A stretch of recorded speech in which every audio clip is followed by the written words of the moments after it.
At the Hayes residence, Molly is fast asleep with the Yorks and the Hayes standing over her, waiting. The Hayes' eyes glow bright purple, and Mr. York has a large battle axe gripping tightly between his fingers. Mrs. York hangs up the phone and informs the other parents that their children will be there soon.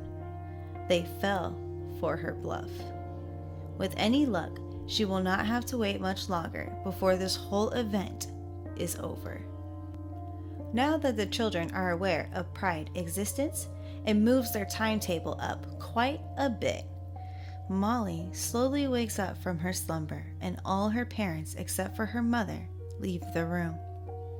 As Mrs. Hayes prepares to put Molly back into her trance, her maternal instincts kick in, and she tries to comfort her daughter. During their brief conversation, Mrs. Hayes learns that her daughter is piecing some of the pieces together, and she also has a different sort of problem.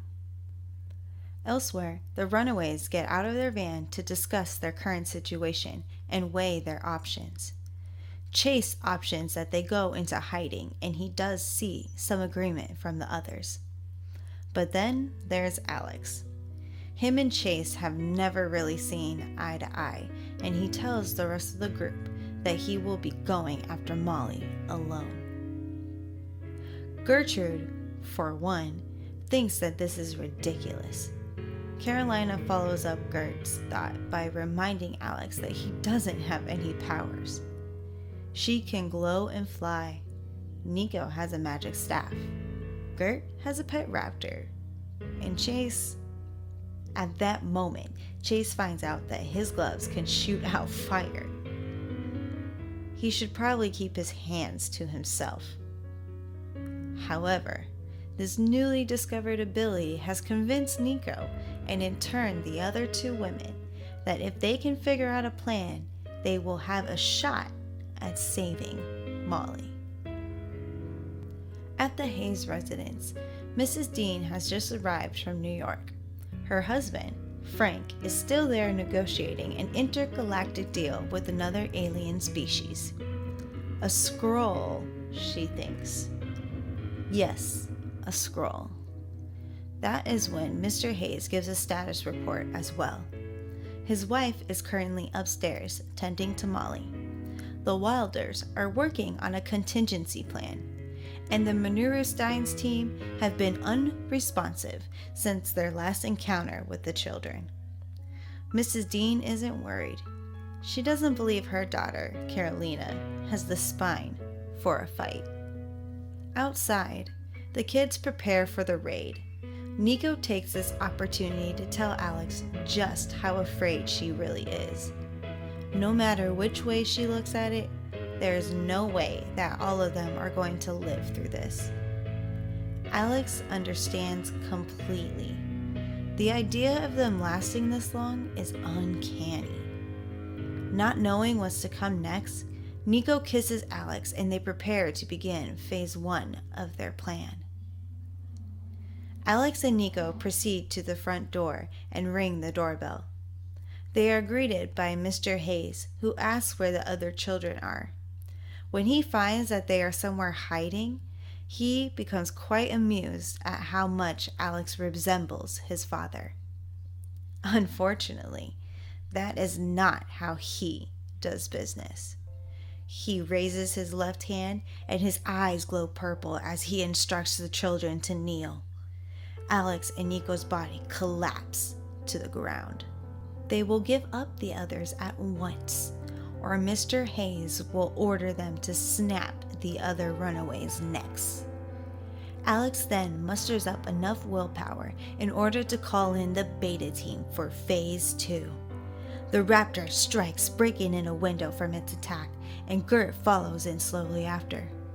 Feeling as if they are finally getting the upper hand, he begins to order the other two where to go next when he is struck in the face with the broadside of an axe. Mr. and Mrs. York stand atop of Alex's body triumphantly, and Mr. York takes the opportunity to tell Gertrude that he thinks all this fighting is unladylike. She should give up immediately. It's funny, Gert has also found her inheritance.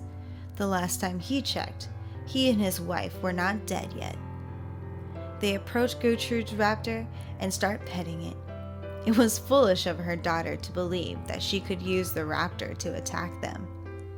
It is a dangerous creature after all. They took the necessary precautions and programmed it to never harm a member of Gert's immediate family. Nico snaps and charges at Mr. York in a fit of rage. Mr. York, out of instinct, holds his axe up to defend himself, and Nico lets out a scream in pain when her wrist runs against the blade.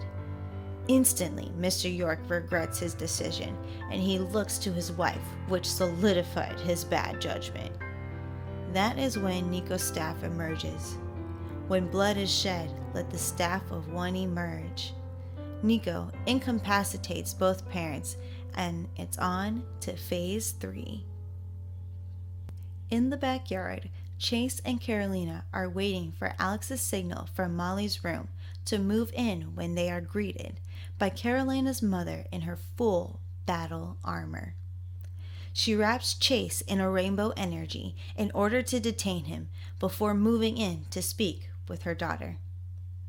She had always hoped that she and her husband would get the chance to take Carolina to their homeworld when she discovered she was an alien. She never intended for Carolina to find out like this. Carolina moves to take off her bracelet, and her mother warns her not to. Their powers cannot work on each other. Also, the anchor that she wears is there in order to protect herself.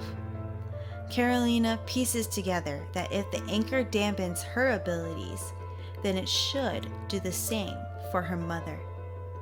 She wraps the anchor around her fist and gives her mother a right hook across the chin, knocking her out cold. In Molly's room, Nico is busy confronting Mrs. Hayes. They have a back and forth using sharp words to hurt each other before Molly wakes up from the commotion. As she regains her consciousness, her eyes too begin glowing purple and her nose starts to bleed. Afraid, she looks to her mother for help. Mrs. Hayes becomes visibly distracted. Molly can't be a mutant. They already scanned her for the X gene at birth, and the results were negative. This didn't make sense to her. Nico takes advantage of the opportunity and slams the broadside of her staff against Mrs. Hayes, knocking her unconscious as well. Molly, in rage, screams, "Get away from my